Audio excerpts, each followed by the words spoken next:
This program was created in part utilizing the Sound Collection Lab located in the History, Social Sciences, Philosophy Department on the campus of the University of Arkansas at Fort Smith.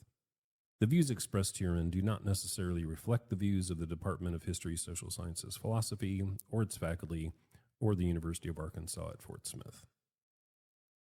Hey, this truck like it's getting ready to move here. I couldn't see if it was him or not. I'll see Mr. Interstate. Hey, can you stay with police car real quick? 10-4, John 12. Okay, on my way. Adam 1035, Mary. And all right, thank you so much for coming back to Bill Hollenbeck's Beyond the Badge. Once again, this episode is being conducted here at the University of Arkansas here at Fort Smith at the Sound Collection Lab. Joining me, of course, is my infamous co-host and partner, Professor Kevin Jones, I presume. Hello, hello, hello. Good to see you. Thank you. Also, today we have a very special guest, Jimmy Caudle, retired FBI agent and good friend of mine. Jimmy and I have worked many cases together. We might have drank a beer or two together talking about some things, but we probably have known each other for, I'm just guessing, easy 20 years probably, and so forth. So this is going to be an exciting episode. We're very excited about him being here. Jim has had a great career with the Bureau. He first started out at the WFO, the Washington Field Office in Washington, D.C., worked surveillance for intelligence gathering purposes. He's worked on drug squads, was on the regional SWAT team for WFO, transferred here to the Fort Smith. What was it, the post of duty at the time, or was that what it was called? The Fort Smith office Fort Smith Resident Agency. Fort Smith Resident Agency. There you go. Worked here and was on the FBI team for the state of Arkansas, where he worked his way up to the team leader for the FBI SWAT here in Arkansas. So, Jim, thank you so much for coming on board. Welcome. We really appreciate you taking time out and talking to us. And we had a really interesting, fun dinner last night. We went to a local restaurant and talked about some things that we both have kind of forgotten about. But, you know, again, it's just we like having conversations with our local law enforcement who've committed so many years of service to their community, to their government, to their nation, and so forth. And we're going to talk a few things about a few cases you might have worked or some experiences and so forth. So it's just a casual conversation. And again, thank you so much for being here. So, Jimmy, real quick, hey, absolutely. What year did you first get hired with the Bureau, and why the FBI? I was hired in April of 1990. Showed up for the second half of that month to start as a new agent in training at Quantico with the FBI. I had, at the time that I applied, I was a junior college basketball coach at Blytheville, Arkansas, with the Mississippi County Community College. And they had the Arkansas State Legislature, if I recall, at that time had changed a little about how you could fund your athletic teams at the junior college level.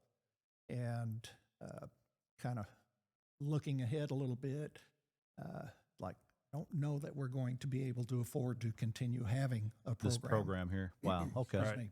So FBI recruiter was coming through about that time, and my brother was interested, and so we both went, and I was intrigued by the competitiveness of getting in.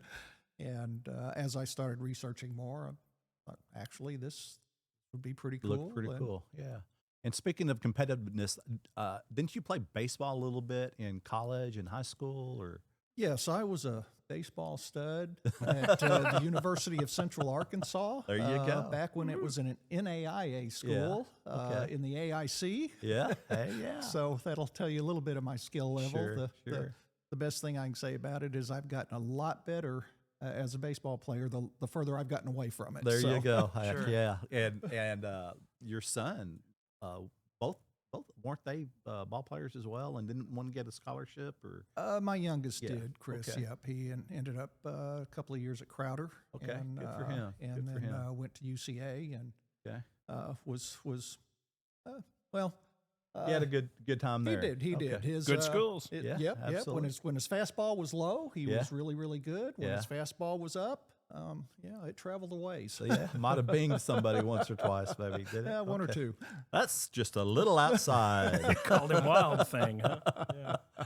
Wow. So you coached? Did you coach him at all in Little League or anything like that? Or Yeah, I did. yeah, I did. good. Both the boys. And, Okay. taught them everything I knew, and they Yeah. still didn't know nothing. As yeah, I've there heard you it said. go. Cool. They still did well. I don't know. How was your experience at the academy at Quantico? It was interesting. It was not it wasn't like going through boot camp at, in the military. I didn't do that. Right. But it was more of a college atmosphere. Sure. DEA was with us at the time. They did not have their own academy, Right. and so it was an interesting dynamic because we were forced to wear powder blue, those baby blue FBI shirts, Right. and the Dickies khaki pants, Yeah. and DEA's running around in the macho Yeah, SWAT BDU looking stuff, gear, right, exactly, right. and so. Yeah. Then you had the senior law enforcement guys going through NA who had their own little uniform they their had to own wear little as well. clique. Yep, yep. that's Those right. were the experienced Yeah, guys. yeah. They were always an say interesting NA? bunch. Yeah, the National Academy. Oh, yeah, oh, the oh, FBI National Academy. As a matter of fact, Jim Caudle got me into or helped get me into the FBI National Academy. And, I see. And spent about 3 months up there, and it was a good experience. It really was. And I think I actually stopped by while you were up there. Did I? Yeah, not? you and I had dinner. Yeah. I think we had dinner with a friend of yours that you worked with, I think, at WFO. Okay. We went to, I can't remember what restaurant it was, but yeah, we got to spend some time together, which is when you're up there, I mean, you're up there and you're I don't know, running through these tunnels all the time. And it's when you're on a Marine Corps military base at Quantico. And so Right. it takes a while to get to civilization or whatever. So it was a great break to get to see a good friend of mine and spend some time while I was up there. And if you don't mind me asking you a question, I seem to recall you had an interesting roommate. Was he from Turkey? Or, Oh, well, yeah. Well, he was in I think we had sections. He was in my section. Okay. And yeah, that's a cool story. He was basically worked. He was from Turkey, and I can't remember the name of the federal agency that he worked for, but it was basically kind of like the FBI counterpart for Turkey. Okay. And told us this one story. And if you don't mind me kind of going Sure. off on this story, but so I was asking him, I don't know if we're eating lunch together or whatever it might be, and I said, okay, so tell me about the agency that you work for. And he goes, well, in his Turkish accent, it's kind of like what your FBI is, but we did counter surveillance on terrorists coming into Turkey, from Iraq and Iran, and we would follow them around and gather evidence. I'm like, okay, well, expand on that. Well, we just like you, we would have surveillance vans, and we would actually be able to go in and bug their hotel room or where they lived and gather evidence, and once we found out then they were truly a terrorist, then we could take action. And I go, oh, so I guess you would get a warrant and go arrest them. And he goes, warrant? No, we just go kill them. I go, what? I go, okay, good information. That's not how the FBI works. Yeah, a little bit different. A little bit different than the Bureau, right? A little bit different. So your first assignment was at the Washington field office there in D.C., and you're the newbie. Yeah. Tell me what a newbie does. What you go in there and you're probably the lowest on the totem pole. And You are definitely that. Yeah. We and now this is back in the day, so this was 1990, and get through with Quantico and been assigned to Washington. At that time, it's Washington Metropolitan Field Office, WMFO. Okay. Then they changed it to Washington Field Office. And then they went back to Washington Metropolitan Field Office at some point, and I honestly don't know what they're called today. Yeah. But back in 1990 when I arrived, we still had applicant squads. And so the squad that I was assigned to, because as a newbie, that's where you went. It was doing security clearance backgrounds. Sure. A lot of companies that do work that require security clearances. Contractors with the government, basically, Yes, or exactly. with FBI. Okay. You had it could be anything from a custodian to a salesperson that would just need access to, say, the FBI building, and so they would all require a security clearance. So, knowing that was not what anybody gets into the FBI for, at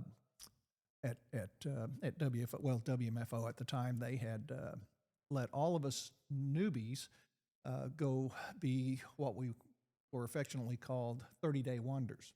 And so we would be assigned to a criminal squad, and we would work 30 days doing, just kind of learn what that was about before we had to go do the applicant stuff. Right. Now, I will say the applicant stuff went away seems like about 6 months while I was there, because they did this BICS program where retired agents kind of came in and contracted and took that over. So caught a real break. Oh, Thank goodness. That 6 saved us months of doing background investigation. Oh, that was I bad bet your head enough. was spinning. That was not the Lord's work. Okay, the FBI. It's not what I thought it would be. But about that time was the same time that Saddam Hussein had invaded Iraq, had invaded Kuwait, and so you had that draw up that was taking place, and there was, with D.C. being an international city, there was a lot going on. Sure. It was a circus between the Iraqi embassy, the protesters outside.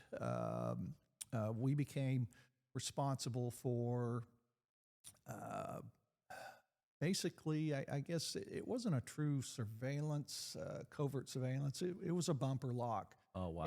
And so we were formed into surveillance teams, essentially, with some senior agents that would you'd follow them up to knock on the diplomat's door or whatever the Iraqi employee was, and introduce yourself, introduce your team, and you want to go anywhere, you step outside into your hallway, or outside if it's an outside door, and we'll come up, bring your car around, and we will follow you.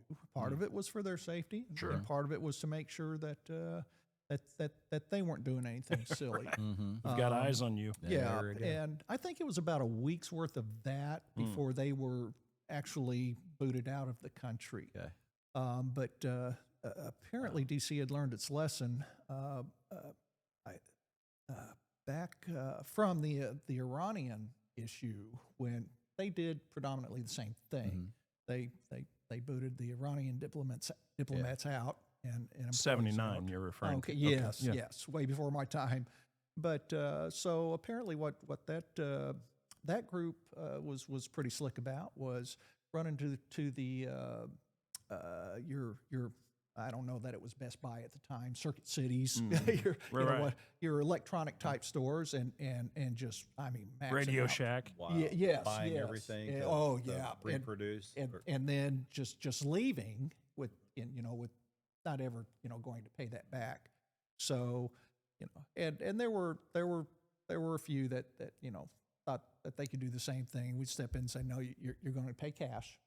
And so we literally would escort them to the plane and onto the plane, and then we would deboard. The plane would take off, and and that was how that worked. Any issues with that? Any diplomats that tried to lose you, or no? That went very, very well. Our primary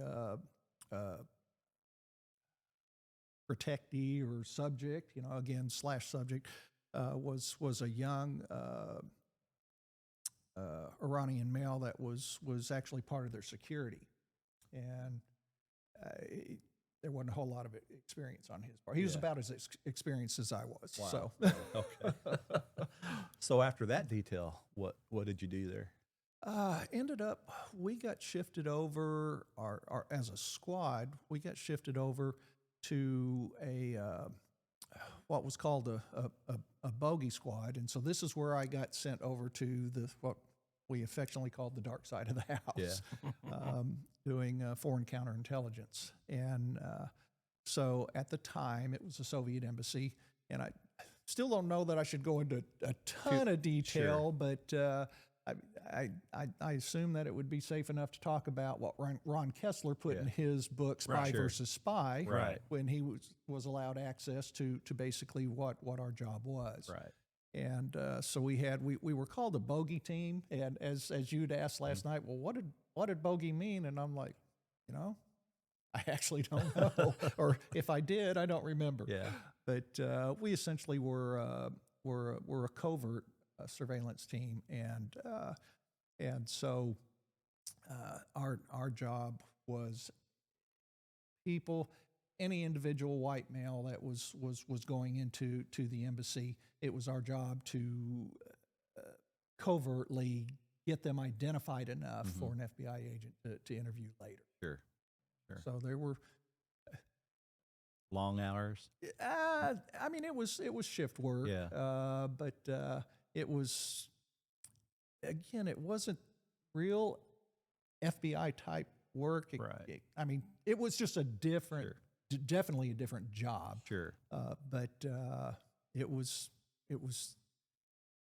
just interesting about the times that we would actually make an approach. A lot of times, if we could just, they jump in a cab, surveil them to the airport, and then as they board a plane, we're okay. We'll go up, provide our credentials, and try to get that person identified. Sure. And the ticket agent or yes, whoever it might be, and so forth. And so that a lot of times we were able to do that. A lot of times we ended up having to come up with interesting ways of meeting accidentally that bumping person. into them. Exactly. Sure. I became pretty good throwing in my really adding to my Arkansas accent I had. And I'm a tourist, and can you tell me where the zoo is? And just and then strike up a conversation. I just can't believe how friendly people are in Washington D.C. I'm from Arkansas, and I was just told everybody's going to blow you off. Right. But whatever they did as a business, well, what do you do? What brings you here? And so whatever they did, if we could have get that deep into the conversation. I had a brother that was interested in getting into that field. And so, hey, do you have a business card? Would you mind if I had him call you? So, anything you could do just to get that person identified. Sure. So, wow. Interesting stuff. We were talking last night about, when I was at the NA, one of our instructors, I think, had worked counterintelligence and was basically said any given time, just in the DC metro area, there's 300 to 500 foreign intelligence officers working as either, attaches or working at some ambassador's place or whatever. And so that weekend they challenged us to go out into DC, and they gave us several different locations to go look at. Right. And they said, look for chalk marks. What? Chalk marks? What are you talking about? And so these were drops. Dead drop. Yeah, absolutely. And so the chalk mark was like the location, which is telling another spy, this is where you drop whatever information you have. And then if there was like another chalk mark that went through it, that meant that it was dropped. And I saw lots of chalk marks and so forth, at different locations, one or two that's something that was there. And now I'm like looking and so forth. But it was really interesting that there's a lot of things behind the scenes that are happening in this world, in this nation, that the FBI or other agencies do to try to keep us safe. So it's real. It's real. So after doing that, were you assigned to like a drug squad then, or? Yes, I was. I had while I was a 30-day wonder. Yeah. We had the squad that I was assigned to was they didn't have a lot going on at that time, and in that, you know, they were going to. There was a bunch of old heads kicking back, drinking a lot of coffee, never leaving the office. No, not. I think it probably was more that they just weren't going to invite the newbies along. Ah, gotcha. Probably, Okay. but so we had a what at least within the office was considered the premier drug squad, which was C6, and it was headed up by Eddie McLaughlin, who was the supervisor. Eddie had a fascinating history in the FBI. He was Fast Eddie the Fence from an undercover in a case that y'all might have heard of, the Pizza Connection. I think they made a movie out of it, Donnie Brasco. Oh, right, yeah. Probably the more famous undercover was Joe Pistone, and who was, I believe it was Donnie Brasco. Yeah, I think they were using the same name, but who became a made man. Yeah, made man in the mob in New York City. Wow. And interestingly enough, the prosecutor, the United States Attorney for the Southern District of New York, I believe where it was out of, was Louis Free, who later became the director. Became the director, and so it was interesting to be this new agent who didn't even feel like he's an FBI agent yet, still trying to learn to be comfortable in my own skin, to show my creds and say Jim Caudle FBI, and walk into the office, and there might be Louis Free that's sitting in Eddie's office, and they're just having a cup of coffee. Sure. You know, or walk in and there's Joe Pistone, and who we got introduced to. And like I say, I can't say that we were big buddies, but you know, But he was in your office. Yeah, that you saw got him to- enough times. Had several conversations with him. Yeah. I can guarantee you today he would go, who? But you know, gosh, how cool is that though? Just to walk into an office as a new guy, and you see these legends that have, and now you're trying to fit in. So that's a little bit of a pressure going on. Right. How do you prepare for that? You know, you just go in. Wow. So, if you don't mind, I do want to. I should have shared this last night. Yeah. So Eddie was he was very, very colorful character. Again, he's got he and Louis are good buds going back to their days working cases together, and they carried that friendship through. Sure. So I don't recall I believe he was our first assistant director. Up to that point, the office in D.C. had SACs, Special Agents Charge, and I'm thinking his last name was Burke. I'm going on old memory here, but again, Eddie had worked a lot with him, and so he comes in and he's now officially, if I recall correctly, the first assistant director in charge of the Washington field office. And so Eddie comes out of the office and he says, "Hey, come with me." And so I'm like, okay. And so we get outside now the assistant director's office at WFO or WMFO, and Eddie whips out this now I can't. This is before the days of DVD, so I guess it's VHS. Yeah. Right. Yeah. And and it's the movie that came out about that time with Clarice. Silence of the Lambs. Silence of the Yeah. Lambs. Thank you. So Good recall. yeah, great. So the FBI agent as Clarice is graduating. Right. Is the assistant director at WMFO now. He Yeah. had a bit part Oh, wow. in that movie. And so Eddie McLaughlin, my supervisor, he says, "All right, I want you coming in here with me, and I want you whipping out this VHS tape and tell him you're a big fan of his from the movie Silence of the Lambs, Right. and you want his autograph." Right. I don't know if I should do this. Yeah. So I did it. Yeah.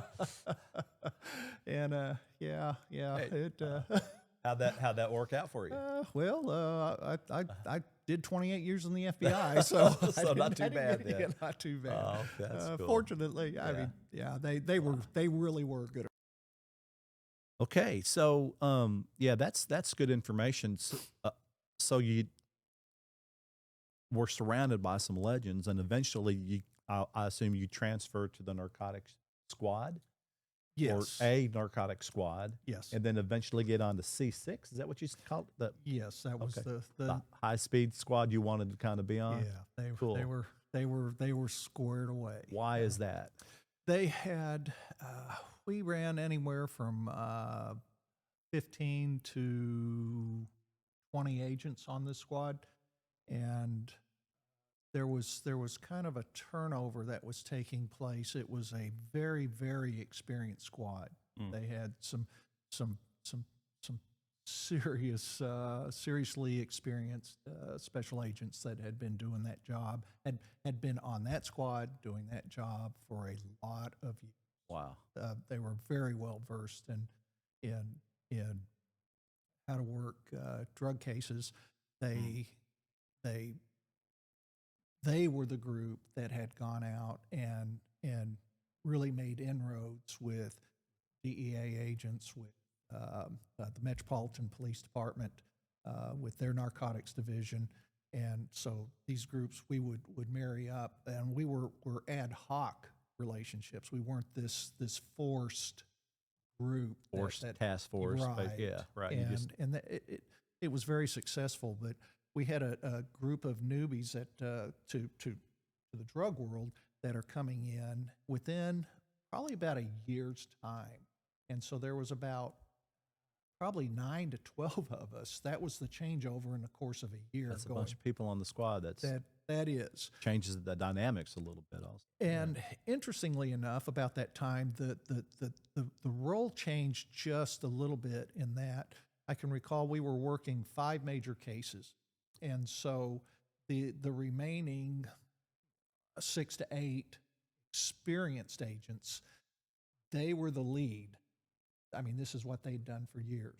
And then a group of 3 or 4 of us newer would be part of that particular group and would work. The go with guys. Yes.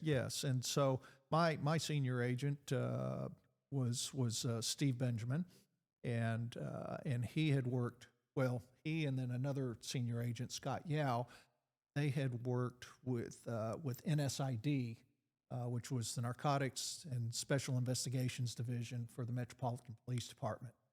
And boy, now that was, again, some very, very experienced agents. So got a chance to learn from them. I can still recall the first source that we developed with my group that was, okay, Jim, you're going to be the case agent for this source. And so we've brought him in, we're interviewing him, and he's starting to go a little bit south on us. We knew we were still in the process of asking him questions we knew the answers to. Mm-hmm. And he's starting to go south on us just a little bit. And I've got 2 MPD detectives that had 19, 20, 21 years experience. Benjamin had 20, 21 years experience. And I'd done it in the math in my head, and I told our source, I said, look, do you think we can believe that story you're trying to tell us right now? I said, look in here. Between the 4 of us in here, we've got like 61 years experience doing this stuff. And I'm the guy that's maybe, not quite one yet, but Right. You're the one. But that's how we were fortunate to learn how to become a real FBI agent from some seriously Let me experienced go back guys. to a question you just brought up. 5 major cases at once. Yes. How often is that the case, that you have that many cases going on at the same time? Well, Is that to be honest with you, that was normal? very, very few. Okay. So what our squad had done, instead of each agent having 3, 4, 8, 10 cases, Okay. as a squad, we only had 5. Okay. And so, but what these were huge cases. These weren't your typical run of the mill. We're going to go bust somebody, Right. and then go to trial. And so you're working on this round the clock?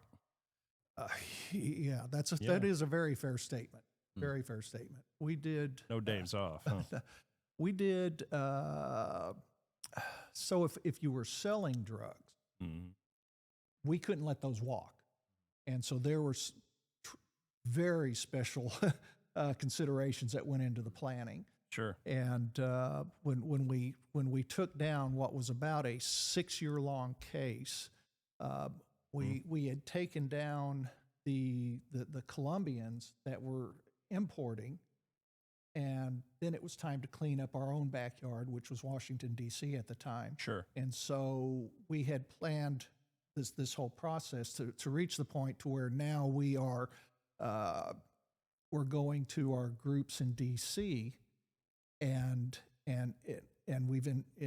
we've gotten undercovers and sources involved, but we've gotten undercovers involved now, and so now we're taking, and it wasn't the same drugs that we had collected as evidence, but I think it was in the neighborhood of somewhere between 80 and 100 kilos. I don't remember exactly how much, but we actually had to fly down to the DEA lab in Florida to collect this much cocaine. So this is a reverse? that This y'all is a are doing? reverse, Okay. yeah. And so we ended up we did a total of 5 reverses in one day in Washington, D.C. to take down 5 separate groups.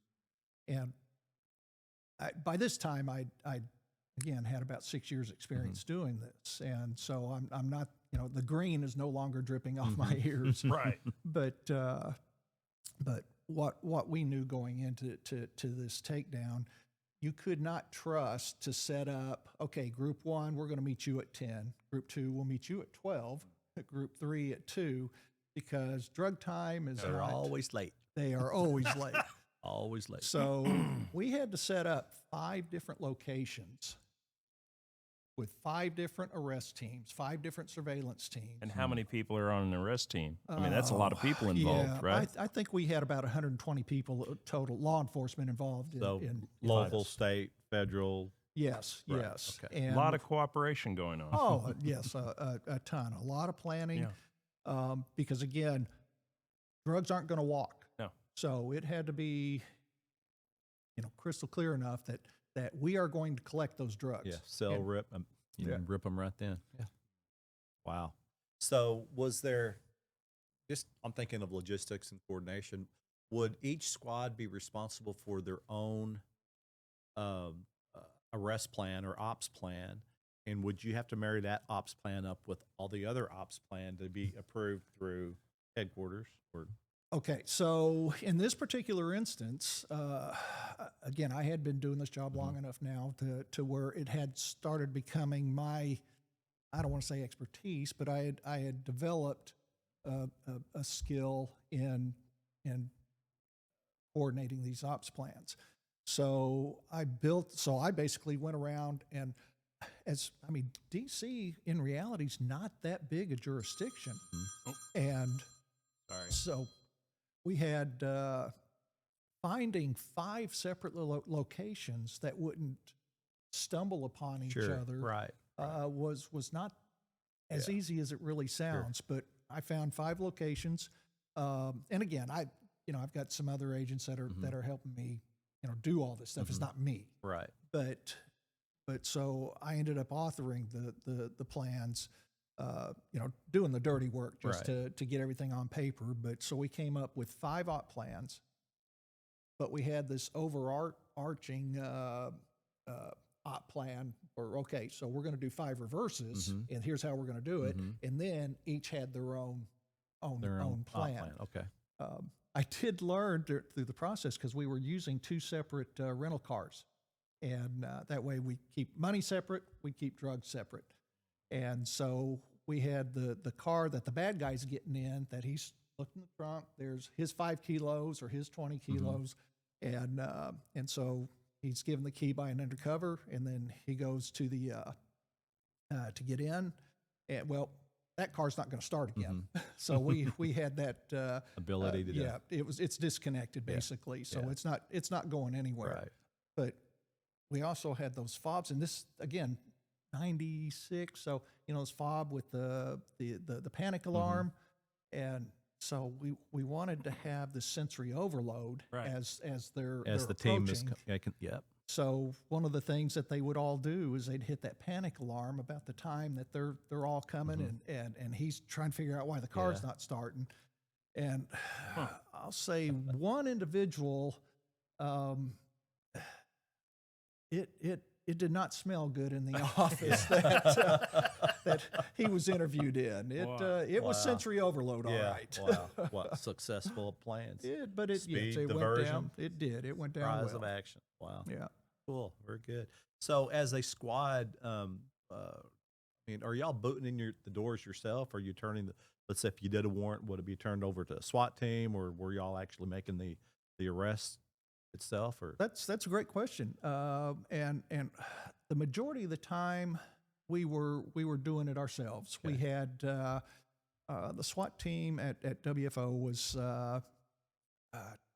neighborhood of 28, 30 guys. And we were broken down. They were broken down at the time. I hadn't gotten on SWAT yet. Well, actually, at some point I did there. I was on SWAT there at WFO for 2 years. But we already had 3 or 4 guys that were on the SWAT team on our squad, and so then there were a couple more of us. So we ended up with, out of that squad, 6 of us were on the SWAT team. Okay. So we were able to do a lot normal- of the stuff ourselves. But if it was, because I mean these guys were all A&D. Yeah. But armed and dangerous. yeah, but if it got I mean there were times where we would definitely have to utilize SWAT. Right. So transitioning to that, I mean, I guess you had an opportunity, an opening comes in, and you're wanting to try out for SWAT. My wife was real thrilled. Yeah, I bet she bet. was. I bet she was probably real thrilled with a lot of your late night hours as well, and so forth. Again, we were talking to Tim Helder on last week's episode, and I mean, behind every great law enforcement officer is a greater woman. Oh, Amen. yeah, yeah.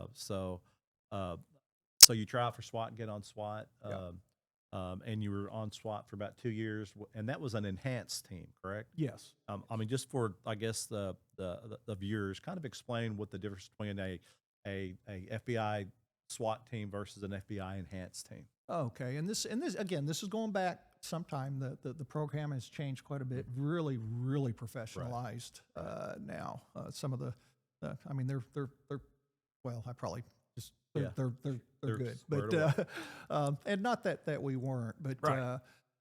at that time, an enhanced team were in bigger offices, and it meant you had more boys, more toys, Right. and more training hours. A little bit more capability. Yeah, yeah. So Cool. Good deal. Good deal. So eventually you've had, I would assume, enough of the big city, and your potential opening in Fort Smith, America comes open. well, I was Or Arkansas. Yep, I was loving what I was doing, Yeah. and I could have done my whole career at WFO. I loved it, and as long as I didn't raise my hand or screw up too bad, then I could have stayed there, stayed on the same squad.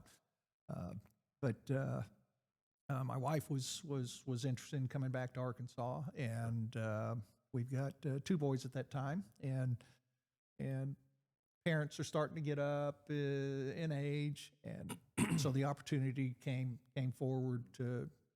available. It was at the time it was an office of preference list, so you'd get on the list, and eventually you'd get this phone call, and I did, so, and was given the opportunity to come to either Little Rock or Fort Smith, and I'd already done the city thing, so I thought, hey, Fort Smith sounds good. My wife had some family in the area, and so that was a easy move. Were you? Was there any culture shock for you coming to a field office where you got, I don't know, 50 people or whatever, to a resident office where there's what, maybe when you first came, 3 or 4? Yes, 3. 3. Okay. Excuse me. And it was funny because keeping in mind, you've got an Arkansas family that's moving to DC, and it's just got the deer in the headlight look, to be fair. How quickly we had acclimated to that lifestyle, and we're flying out of, and I don't recall now if it was at that time, if it was Ronald Reagan National Airport Or Dulles. National Airport, actually. National. Yeah. But I think it had already been named, renamed. But at any rate, we're flying out of National, and we arrive at Fort Smith at the old airport, where you land on the tarmac, or walk out, park at the tarmac, walk off, and then walk in, walk down the ladder. Yep, exactly. And we're like, okay, this is a little different. The first thing I wanted to do was go meet the supervisor here, because he had, and this was on a house hunting trip, is why we had shown up at this particular time in the summer, and Dan Sturgill was the supervisor, great friend, awesome guy. Yes, and he'd sent out a packet of all this information about Fort Smith, and then had the address to the Fort Smith office. Now this is 97, summer of 97. So they were off of Waldron then. Actually, at that time, they were still at a temporary site, a bank. It had been a former branch bank. Right.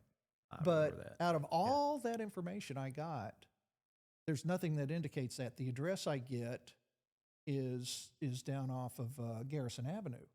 And so we get our rental car. My wife and I get the rental car, and we drive to this building and park out front. And I'm looking at just this front facade that, as you look through it, it's nothing but field behind it. And I'm like, I don't think we're here anymore. So, and I'm like, oh yeah, they had a tornado come through here. Something occurred to me also. Did anything go through your mind about the history in this area of Oklahoma City? Wasn't that far behind? So they had the Murrah building and all that, and then you're here 2 years after that. And was that going through your head? I was aware of it, because we had. It's like, do I really want to bring my family into that zone? No, it wasn't that kind of concern, because I mean, I was leaving. We had this phrase of, you never wanted your worlds to collide. Right. Your work world and your personal world, your family life. Right. And so I didn't in DC, I didn't take the same way home every night. I'd take different routes. You would do a little bit of Counter sometimes, exactly, just to make sure you weren't being followed, because I mean, we were working some serious stuff. Right. We were working some serious players. And so you had to, that was way a different world as an FBI agent than what Fort Smith became. Right. Sure. But so yeah, that wasn't as much a concern. But I want to back up for just a second, and I don't know if you caught this, but the '96 tornado came through downtown Fort Smith. Office was in one of the buildings that got hit, so he's rolling in days just right afterwards. And what's kind of funny is, if you were, I mean, right after that hit, things started settling down, and they condemned the building, and I'm thinking it was Bill Madalena and some other guys, including myself and a couple of sheriffs from that, we were helping y'all. We were putting our Kevlar helmets on, going into this condemned building, removing case files and highly sensitive, cases or whatever. And you rolled up after where you thought you were going to work, and it's either no longer there anymore or about to be tore down. it was just the front wall at that point. Wow. That's crazy. Now, where does that stuff go? I guess you've got to put it somewhere, right? Yeah, I just remember just Got to be making secure. trips to the trunks of their cars and what they Yeah. did with them afterwards. So wow. So did you track down Dan? I guess or Yeah. So we made a phone call and found out where they were at. Okay, And, yeah. and so went to this branch, what used to be a branch bank, Yeah. and I think they were there for a year, and that was right about the time that I mean, I got here for my first month. We were moving into the Sure. the address at Waldron there. okay, cool. He mentioned Dan Sturgill. Just a great, easy going guy that was just this. I don't know. He just never seemed rattled and was always laid back and just kind of. He had this easy. You could be ramped up, then you talk to him and you're like, okay, I think I just drank 2 beers, So it's he had a cool, easygoing way about him, and it still does. Still does. Dan's a great leader. Yeah. He knew how to lead. Yeah. Did you want to go into interagency help or any specific cases or? Yeah, I mean that's kind of. I mean, I think the question that we talked about earlier was how does the FBI, I guess for our viewers, how do they get involved in local law enforcement or local cases? Do they just come in and say, "I like this case and I'm taking it over," or how does somebody like me in local law enforcement link up with somebody like you? How does that typically work? Well, I think it's probably individual to each field office to a degree, and honestly, I from my experience, it was more personality driven than orders. Right. We had direction as to the types of cases that the FBI would want us working, but it was shifting about that time to more from. We were getting away a little bit from white collar, not working as much white collar crime, and getting more into violent crime. And again, that was my bailiwick. That was my comfort zone. And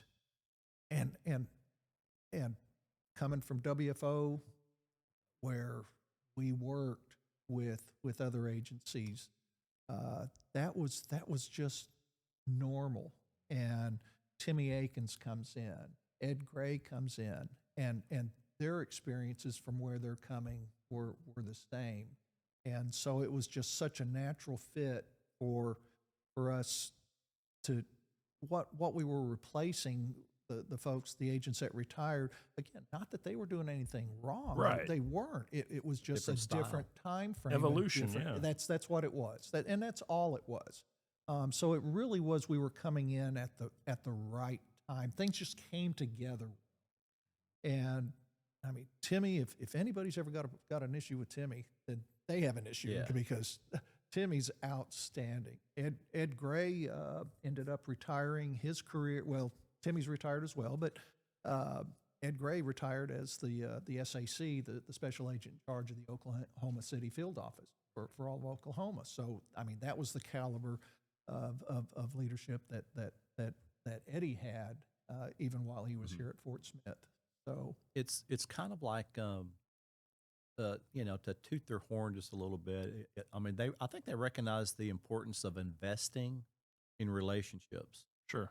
There wasn't a week that wouldn't go by that People is their best resource, exactly. or are, I guess. And you start those relationships before a critical incident happens. Right. And I think that's where Jimmy and Ed and Tim and Dan and the old school guys recognize that. And so there wasn't a week that they weren't just walking down the hallways of the sheriff's office, coming in the CID, just BSing with us, just checking in, what's going on, y'all have anything good? We'll tell you what we're looking at, and so you develop those relationships. Can you long recall before. a case where that actually was implemented very well? most of them, Oh, if not most most of of them, them, yeah. seriously. Yeah. I mean, here's what, when you have 3 to 4 agents in FBI agents in Fort Smith, for example, the bluntest way I know to put it, and I said it a number of times, we needed our local and state friends way more than they needed us. Okay. I mean, honestly.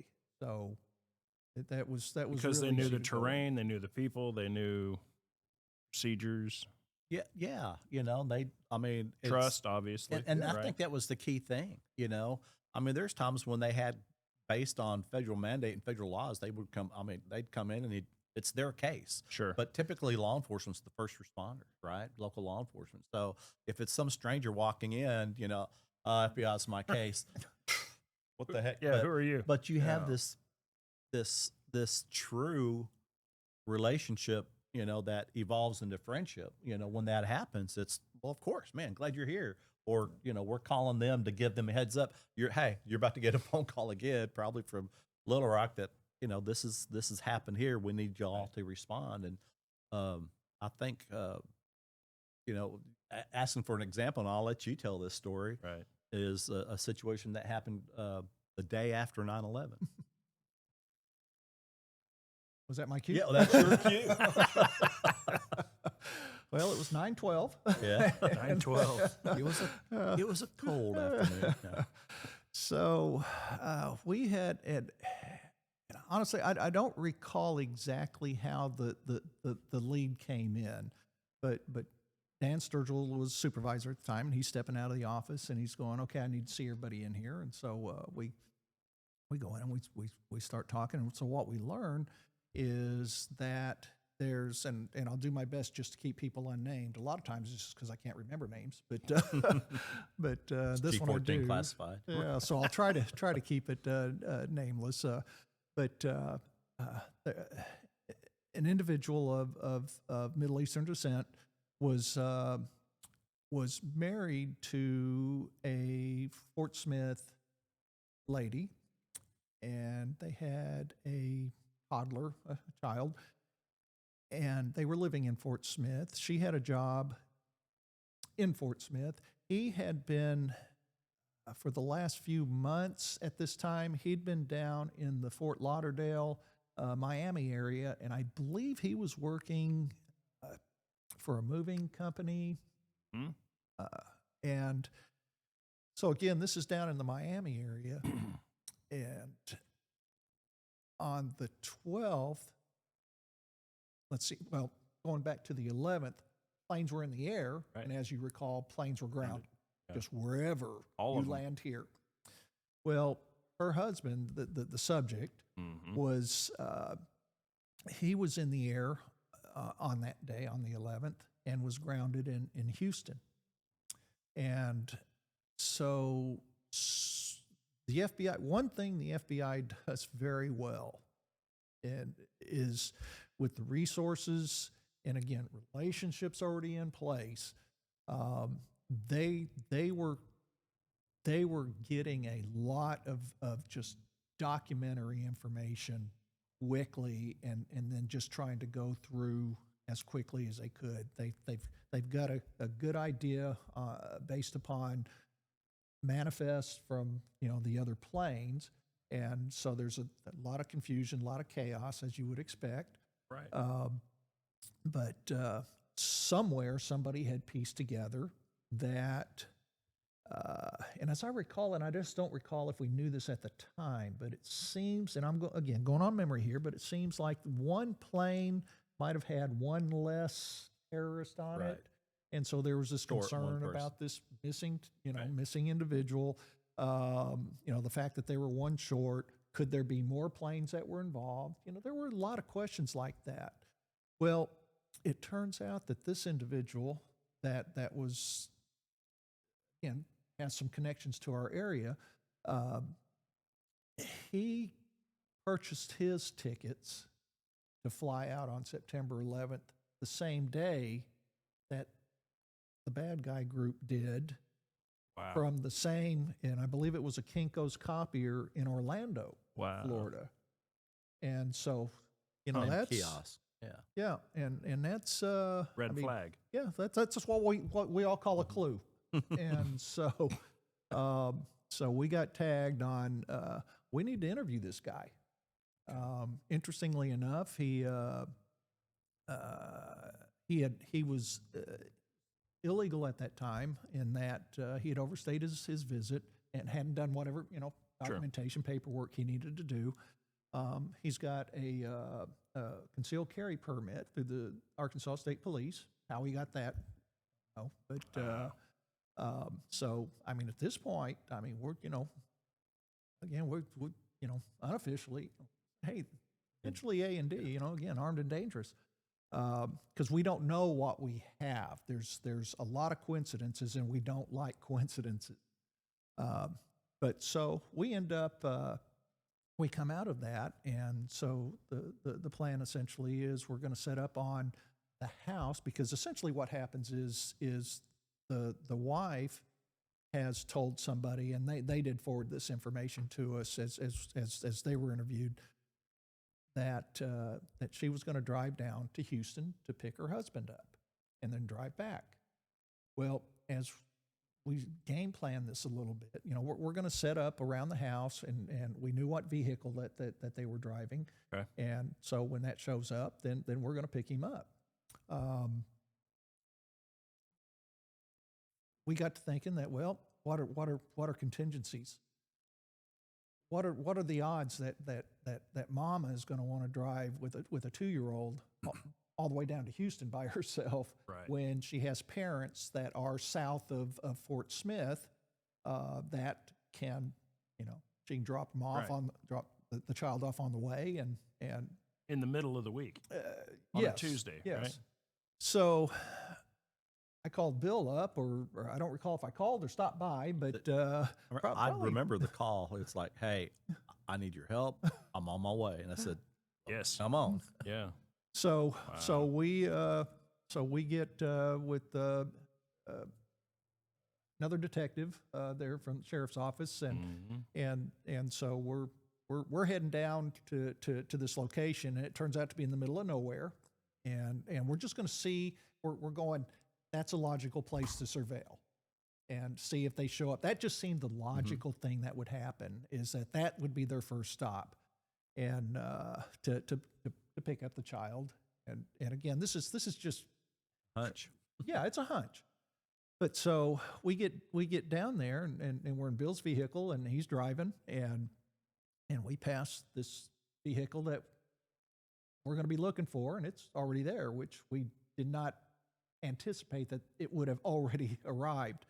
And our subject is behind the vehicle, and he's bouncing his Right. little toddler Right. on up and down on the trunk. Sure. And we're kind of going, well, not Now- going to get any easier than this. Good So, time as any. so we pulled up, and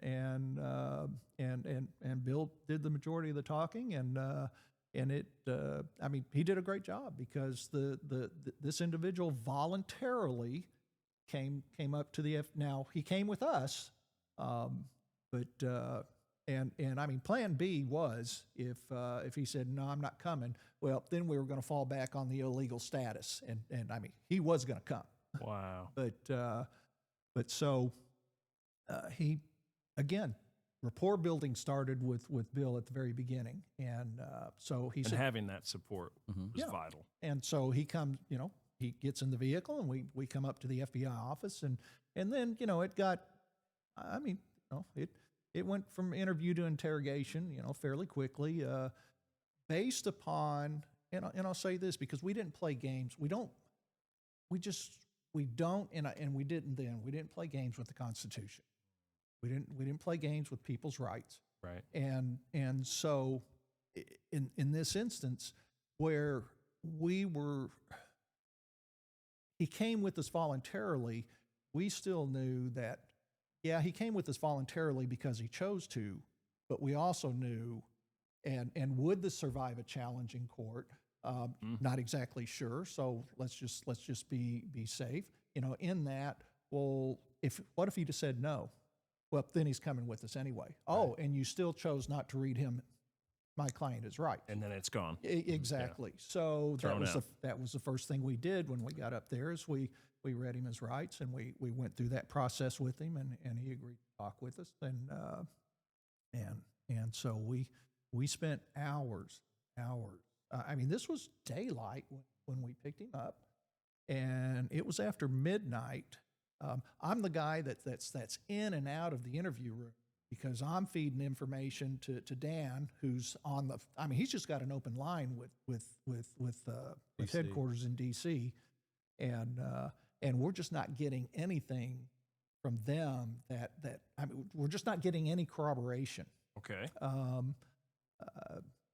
So ultimately, the decision was made that well, he's going to be held, at least initially, based upon his immigration status, and so And nowadays they're doing that for less, Exactly. as we know. yeah, So, that's true. yeah, it's Um, you know, I remember transporting him back to the detention center, and by then this was the first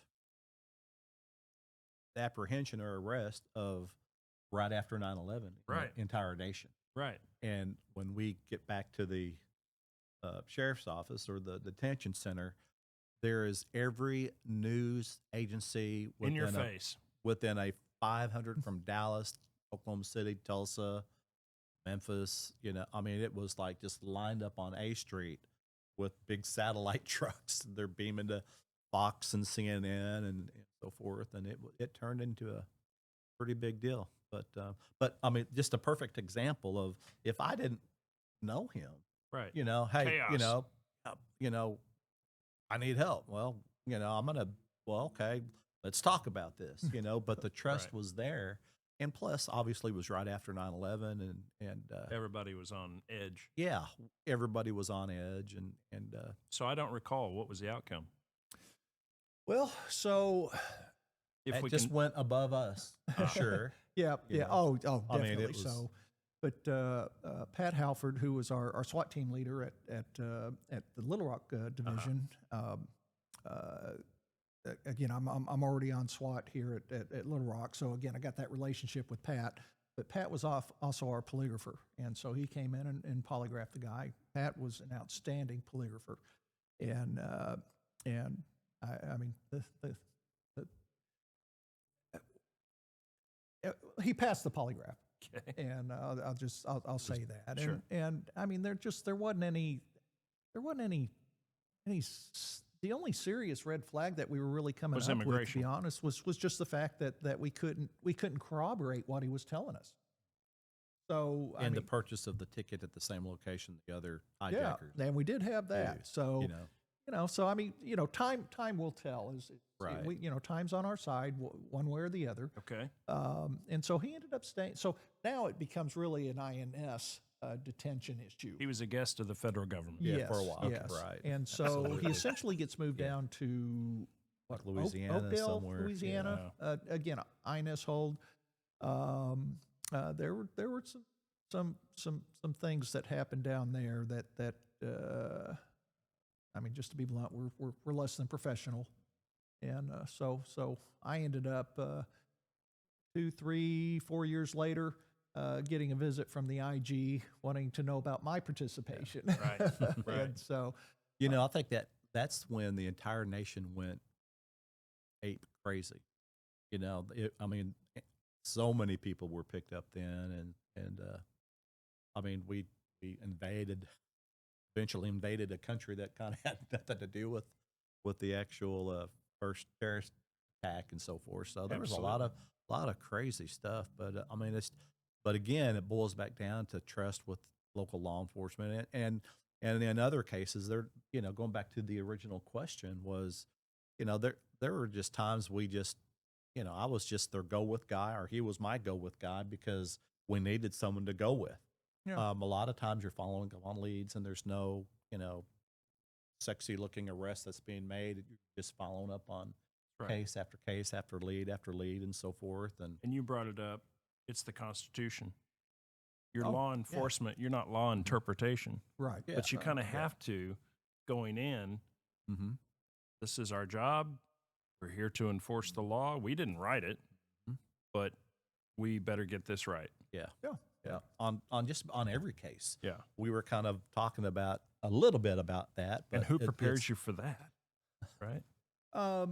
I mean, is there really any training? Well, you do. You Little you bit, get yeah. the training, but I mean, if we're just going to be honest about it, it Personal integrity, really, it and comes ethics. down to, yes, it comes down to personal integrity, and it comes down to those experienced FBI agents. In my instance, that I was talking about at WFO, Right. the first group that I learned how to be an FBI agent from, these guys, they had integrity, they had morals, they Well, it's had, part of your motto, right? well, Just a they little did. bit. They had the F, they had the B, and they had the I. That's right. They did. Yeah. They did. And those were the folks that you learned from. I told Bill last night. I shared this because again, it was Scott Yao, who ended up becoming my supervisor after Eddie McLaughlin retired. But Scott was a senior agent, and he grabbed all of the new ones that got on the squad at one time there, and I think there were 3 or 4 of us at that point. And he did this with everybody that I think that was new coming in, and he'd say, "Okay, here's one thing I want you to understand. So we call our reporting of investigations an FD 302. We just call it a 302." And so he said, "I want you to when you sit down and you start your 302, before you start it, just think for a minute that I am going to be on the stand one day Right. in front of a very unfriendly defense attorney, That's right. in front of a jury, having to defend it. Yeah. So make sure you do the best job today being prepared for that day," which in some cases I had the Clarksville case. That day came, oh boy, I'm trying to remember now, 12 years later. Right. A lot of years later. I remember that. And That so was a homicide case that was kind of started from one, like, was it Pennsylvania or Rutland, Vermont. Vermont? Yeah, Wow. yeah. Two 19-year-olds, and one of them, the victim was the mother of one of the 19-year-olds, and then a male friend that was there at the house in Rutland. Then they went down and walked down with an unloaded shotgun. Unfortunately, the lady they carjacked did not know that it was unloaded. They kidnapped her, killed her in a rural area in New York State, and they were stopped by a very, very observant young officer at the time, by the last name of Ross, at Clarksville PD, and arrested there, and then we were called in on that to Kind of interview put the those pieces, guys. Yeah, put the pieces together and get the And get the you're confession. called in because it goes over state lines? Yeah. Okay. Yeah. They had run, the PD had run, they'd run the tag, and this, to me, this was just a phenomenal lesson on take care of the little things. Okay. So you help me. I'm not sure the exact timing, but something that's stolen that you're going to put in NCIC within 24 hours. So there was a plate that was stolen out of Scranton, Pennsylvania, that went to a Neon in Pennsylvania tag that was stolen, and it was put in NCIC within 24 hours. Well, it had been stolen the day before, and when the officer runs it in Clarksville, Arkansas, it comes back as stolen. Right. Well, the stories, the initial stories that the two guys give separately does not match up. So they run the VIN number to the car, and that comes back to the 54-year-old grandmother who from Rutland, Vermont, who had been missing for 3 days. Right. And so now they're going, crap, Right. this just got real serious. And so we get called in and start our interview process. Sometimes it's the little things. Yeah, Yeah, it is. It's being observant and being curious as best you can. But we were talking last night. Yeah, I mean, Could be tape on a door at the Washington Watergate, right? yeah, that's exactly right. Yeah, or those flashlights. Let's say something's not Who's up right there. But I mean, it's also amazing. You go in and you'd find somebody of their Miranda rights. and we were just kind of laughing a little bit last night about how what type of skill set does somebody have Right. to say, look, you don't have to talk to me. It's your constitutional right to have a lawyer. You know, you can stop talking to me at any time you want to. Right. You have the right to remain silent, and on an entire list of don't talk to me list, right?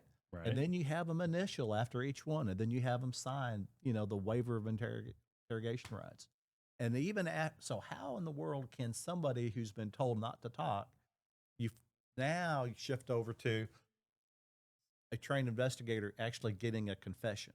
Right. Think about the skill set or the talent that you have to be able just to get through Miranda itself has always fascinated me on, man, I mean, it's gosh, I just told you not to talk to me, and I still got the written and taped or video confession. It's crazy, yeah. But it takes years of experience and skill set and learning from people who are wiser and smarter than we were when we first started. The two things that gave me the biggest natural high, doing my job as an agent in the FBI, it had nothing to do with SWAT. And boy, there was a lot of fun stuff there. But it was just as Bill's talking about, is getting somebody to confess that knows that I'm going to jail as a result of saying this, and you still get that confession. And then the second is, again, sometimes years later, being on the stand in front of that adversarial defense attorney and being able to defend that. And in this particular instance, I was on the stand in Burlington, Vermont with 3 separate attorneys because this was a federal death penalty case. Right. And one of them was out of New York doing it pro bono from some big firm because that's what they did. Right. Their job is to make you look less credible. Exactly. And I spent all day on the stand on direct, and that was after the fact. So I was a little surprised at the end of the day that they put me on the stand, because I'm like, this isn't going to go far today. Yeah. So really, it was just to introduce me, Mm-hmm. and that was about it. And then show up the next day, and I walk in, and 2 of the defense attorneys, are they're standing up in front of the good grief, what's the machine? That's again old time. No, they had my 302 on whatever that machine. The teleprompter or whatever it is. Well, or the, again, this is the 90s. Yeah. So. The I projector, say 90s. This the was projector, This wasn't that. This Overhead. was Overhead projector. projector. Yeah, the overhead projector. And this wasn't the 90s. This is way after that. But still, they were using. We're still overhead using those projectors. plastic sheets with the markers. Yeah. But so there's my 302 that's being projected up on the big screen. Right.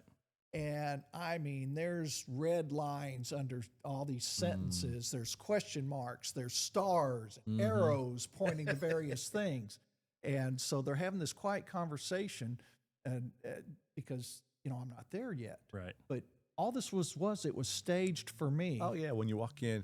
Exactly. Yeah. Oh crap! I'm not going to testify to any details. I'm going to really. Yeah. I just walked by, and I literally just, nice try, guys. Yeah, don't make me laugh. Yeah, and so I ended up. See the girly mind. I ended up spending a little over a day on the stand on direct. Yeah. And then on cross lasted 10 minutes. Yeah. Wow. So yeah, good. Good job. I was Put happy. some bad guys away. Yeah.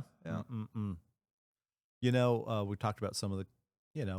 Jim and I always cross paths. We always, we booted in a few doors together on SWAT call outs. We, some of the funnest times were, we'd call it SWAT week. FBI would put on a training week-long SWAT school.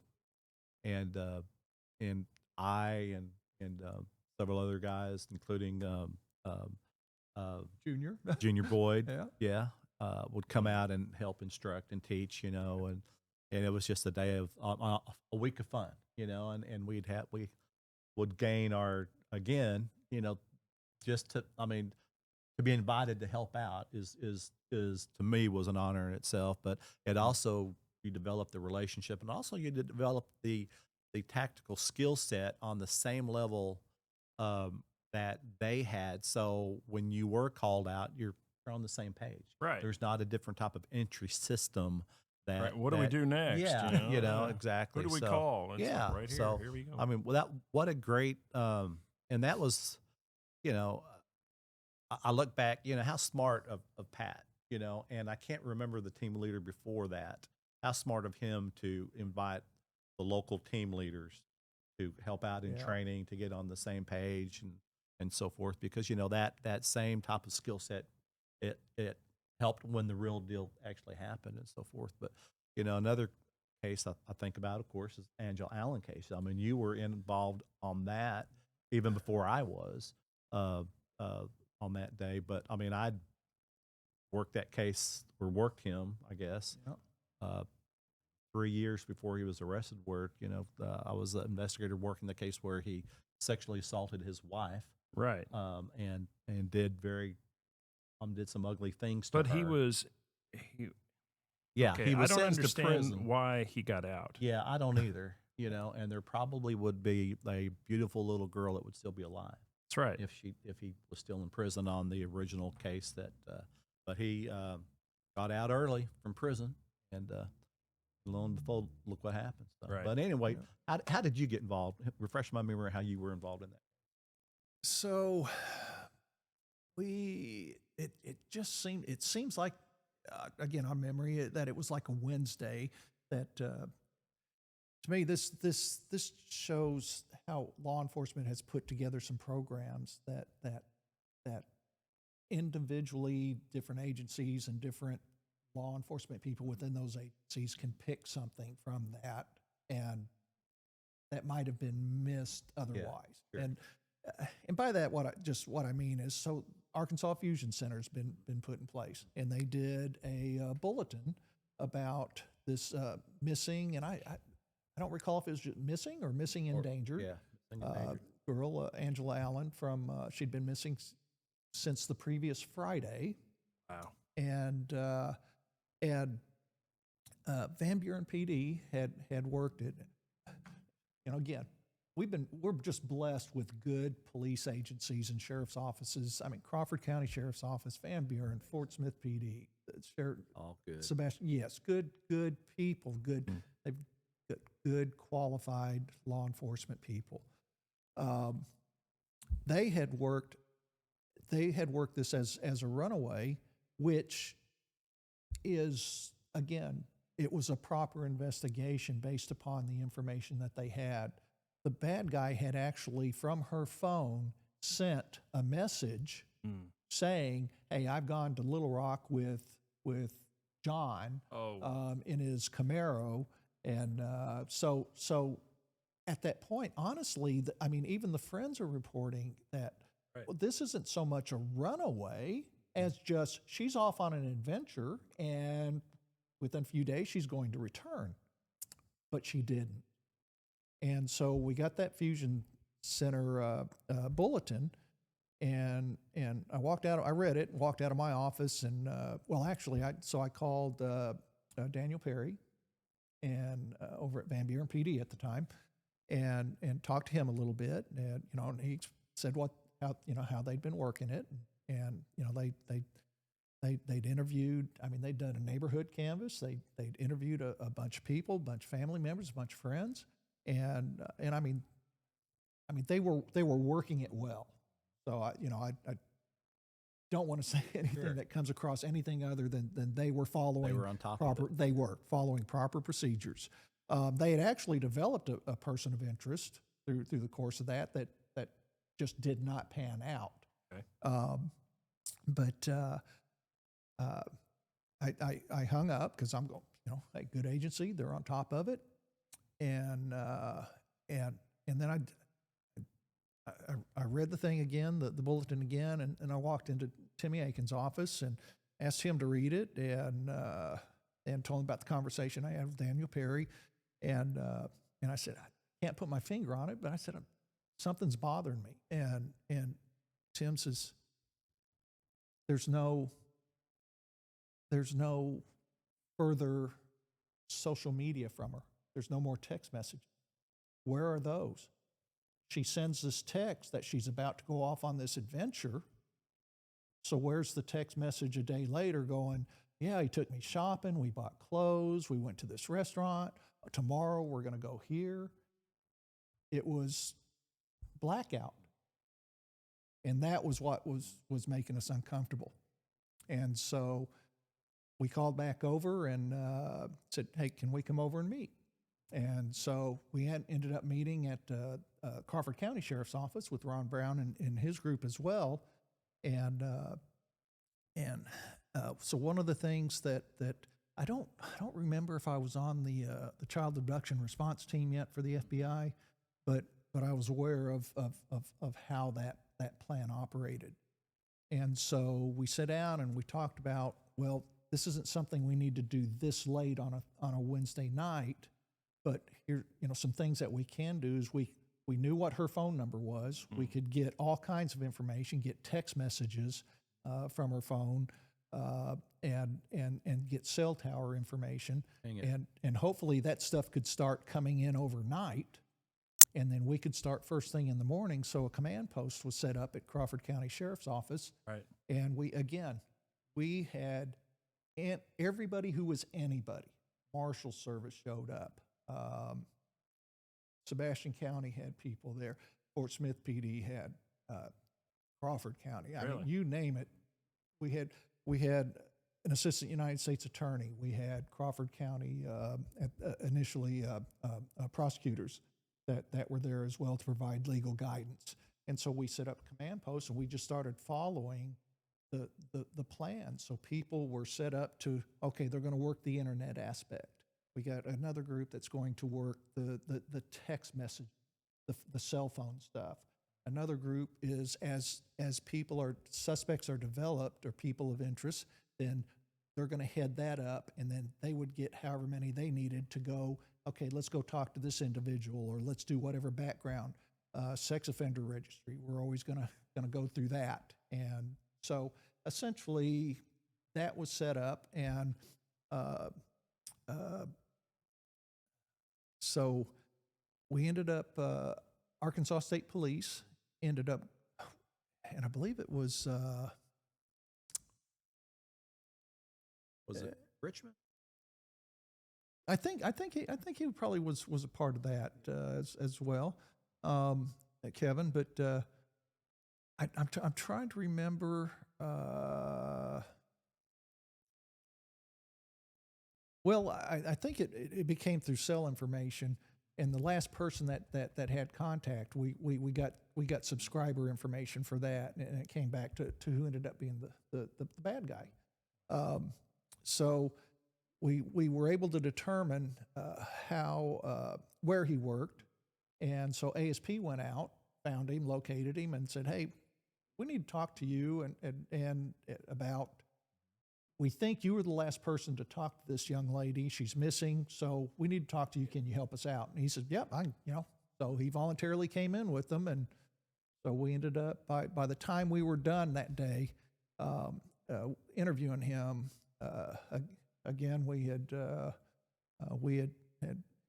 gotten a confession from him that he had accidentally pushed her into the river, and boy, he sure hoped she was okay. Which in itself turned out to be Absolutely. just a ruse to get it to look. Well, and then in after one the location. conviction, he also tries to escape or escapes, Did escape, He did, yeah. right? Yeah. and eventually Right. passes away. Right, and I think custody. it was, and I can't remember the name of the state investigator, but Chris Johnson, one of my investigators, was with him, and they interviewed the family, and the family was reluctant, at best. And actually, that was Right. Tim Akins, Yeah. I think. That, Okay. Yeah. Okay. It, Then so it was Chris and yeah, Tim. it was Chris. Yes, that's right. And they made mention that he came back all muddy. You know, interesting. Well, where was he at? You know, well, we've got this cabin up, you know, in this isolated area, you know, not too far from here, where they're building a cabin. Supposedly. Some type of shed, right? Yeah, And yeah. it was Oh, his it was a brother's shack, land and all right. that, right? Yes, Yeah. Yes. So they get permission to go up there and take a look, and eventually get a search warrant and so forth, and find disturbed earth ground. You know, Right. eventually, you know, through a cadaver dog, you know, hitting on this disturbed earth, we were able to Yeah. cover her body. But again, that goes with relationships. Being able to, I mean, at a moment's notice, call people that you know, that you work with, that you're comfortable with, and egos are left at the door, and you work for the victim. Glad we apprehended him. But sad deal for her. That heartbreaking for the family. You know, sweet little girl that again, this right here is dangerous attack. So let me ask you this question. That brings up a point. What kind of prevention methods have come about, in your opinion, for social media and patterns? You said, well, part of it was we found that she hadn't contacted. I mean, it was pretty rare for a 16-year-old not to have social media at that point. So you went, aha, okay, here's a clue. But what kind of prevention, in your mind, do we have since that time? You know, unfortunately, maybe we learned something, right, from this case. But what would you recommend, or what's happened? Boy, yeah, that's a. Are things better or worse? Well, I think probably status quo. Yeah. It's the parents that are staying on top of your child's social media. Right. It's not convenient. It's difficult, and it takes effort. It takes time. It takes arguments.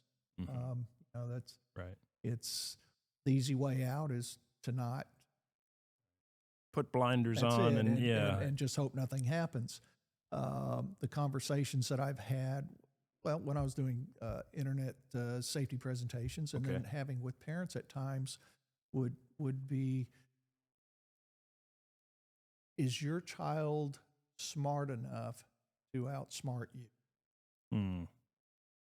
Is your child smart enough? Is your 13, 14-year-old daughter or son, are they smart enough to outsmart some 40 or 50-year-old guy who this full-time hobby as a sexual predator on the internet is full-time?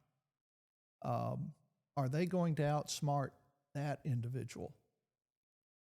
Because they may think, and we have, I've got a case that we worked. Bad guy lived in Greenwood, Arkansas. I arrested him twice federally, and did time, both times. And I suspect he's probably out by now. And no doubt in my mind, without having seen him since I've retired, that if he's capable of having that access, which he probably does, then he's definitely at it again. Because that's a sexual proclivity, I guess, if I'm Right. using the word correctly. There's no remediation, or there's no. Yeah, that's not going to change. Yeah. But during the course of that investigation, the initial investigation, when we went in with the search warrant, and I'm interviewing him, but what we found was a notebook where, and this is back in the day of chat rooms. Sure. And so that's where he was meeting these girls. And what he was doing was he was signing in as several different people. Sure. And so they think they're only talking to this person, they're only talking to this person, so they're only given a little bit of information here, a little bit of information here. They think they're being, again, 13, 14-year-old. I'm outsmarting, but they're giving a considerable amount of information really to one person. One source. Yeah. And so here's little girl's screen name, Right. and then here, okay, 13 years old. Mom works at convenience store. Dad works night shift. This is the address. Oh, here's the phone number. And there were pages of different screen names that he has been chatting with. Because what else are they during going to this. do, right? Exactly. And what do they do? Oh, I made a mistake. What? Help me out. Groundhog Day. Bill Murray keeps, he makes a mistake. Right. The day starts over, so he doesn't make that mistake again. He does something different. Right. So they lose this person out of 3 pages worth of people they're talking to. Okay, I'm not going to make that mistake again. And so they learn. They get better at being a master criminal. Which Now was- they're doing it in games, so it's not just chat Oh, rooms. It's right, not instant right, messages. right. It's they're playing a video game, and then there's some messaging going on between the players even now. I don't mean to be what's the name of the chicken where the sky is falling? Yeah, but, Chicken Little, yeah. Friend of mine, Darren Lays, says, this is the devil, and he's been an educator for many, many years, and in some ways it is, it will get you. You got to be very, very careful, I'm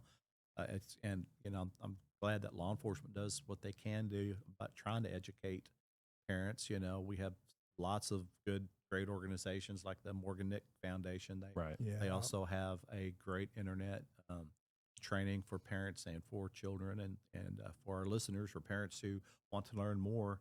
The Morgan Nick Foundation is a great resource to go to. NetSmarts and so forth on NCMEC, the National Center for Missing and Exploited Children. They also have great educational programs for parents and kids to keep them safe while online and so forth. But you're right. It's a fight for a parent, and parents get tired just like everybody else. That like, okay, fine, and they don't get as strict or observant, or Because you said it's a confrontation, or you got to be diligent. Yep. And I hate to scare some younger parents, but I worked a case where it was again local, Right. 10-year-old girl, Right. that was putting out pictures of herself, and she was the instigator, and putting out pictures of her 7-year-old daughter. Oh my. Or, I'm Lord. sorry, daughter, 7-year-old sister. Lord of mercy. And again, the parents thought they were on top of that. She did not have internet access, but she had it through one of her other devices. Yeah, right. Wow. Yeah. Wow. It's a crazy world. We gotta Yeah. stay vigilant. That's so important. Great career with the FBI. I enjoyed Time it. comes where you retire, but yet you don't. Right. And now you are the director of public or safety and security at the Greenwood Public School. Yeah. Yeah, it's a good little gig you got there. I tell you. Kind of leading the way in this area on innovative You know a little ways. bit about that. A little huh? bit of it, Yeah. So it's kind of funny how when we both retired, while working, whether it was investigations or SWAT, we're always comparing stories, asking advice. What about this? Have you tried this? And bouncing back and forth. And then we both eventually kind of retired to the same thing, or same second career. And again, my first person, who am I calling? I'm calling Jimmy Caudle, because again, he's already invented some of this stuff. Only because I was a year ahead of you on the retirement part. There you go. But yeah, a very robust, amazing program that you have down in Greenwood. You've had some situations since you've been down there too, though. Yeah. We've fortunately one to two turned out Right. to not, well, two turned out to not be real. Thankfully. Yes, but the problem is they are real Right. until they're not. That's Yeah, right. Yeah, absolutely. Well, cool. So you've been down to Greenwood now for about 7 years? Well, this is my ninth. 9th year. Yeah, this is Goodness my ninth. gracious. Wow. And I tell you the couple of things that I've learned. One is you're only going to be as good as your leadership Okay. at any place you work. And I mean, I can only speak for Greenwood School District, but I mean, we're blessed. We've got an amazing school board. We've got an outstanding superintendent and superintendent's office that have allowed us to put together the program that we now have. And you're not going to get that without the buy-in from Leadership. your leadership. Absolutely. So Absolutely. Yeah. I mean, a very robust, a great program that is envied, by many, many other schools itself. So great guys that you have working for you. Yeah. Done a good job. So anyway, I think we're just about ready to wrap this session up and so forth. Kevin, do you have any great questions before We're just thrilled to have you here, and thank you for all of your service and your continuing work. Oh, well, I appreciate that. Next school year will be my last school year. Congratulations. I appreciate On another that. retirement. Yeah. Yeah, and I'm not sure that I'm ready to go, but it's time for others to, again, just like you've done, take it to a new level. Yeah. And you've done twice. So they were talking about before, you know when it's time, or there's a feeling, or you've got a plan? Yeah, sort of a plan. I Okay, guess. all right. How much You're going to longer become am a baseball scout, right? Right. Yeah, right. yeah. I mean, how many more years after 10? I'm 65 now. Right. Would I get 1, 2, maybe 3, and that would even be stretching it. Yeah. Okay. I mean, there's people that again are ready to step up and take it 10 to the to next level. 20, Yeah. and At some point, it's important to come to the realization of, and it's not easy because I went through the same thing but at some point you have to seek peace. In life, not just the peace of knowing that it's time to move on, but also to enjoy peace in your life. And people say, well, what are you going to do when you retire? The cool answer is whatever you want to. And, it's the next chapter in your life. But the cool thing about it is you're the author of that chapter you're going to write. So it's what you want to make it. So it's from someone, it's the beginning. It's not the end. I'm telling you. After listening to your podcast with Tim Helder and listening to him give advice, I'm going, oh yeah, I'm not doing that. I'm not doing that. I'm not doing that. So time to step up. I need to start ready. following his advice. So Good deal. Good deal. Hey, thank you so much again. I really appreciate you coming in. Thank you. It's great to have just friends on board coming here and just having fun conversations and letting our community to know the dedication of our law enforcement heroes and some of the sacrifices and the things And the that they've gone through. cooperation. And yes. All these different agencies working together. That's an awesome and amazing point. You're so correct. So before I sign off, let me just say, hey, if you like this content, please like and subscribe to the Bill Hollenbeck Beyond the Badge page. So please make sure that you give us a like and keep following us. That's so important to keep this going. So from the Sound Collection Lab here at the University of Arkansas at Fort Smith, and on behalf of my good partner Kevin Jones, thank you for joining us, and goodbye. Thank you.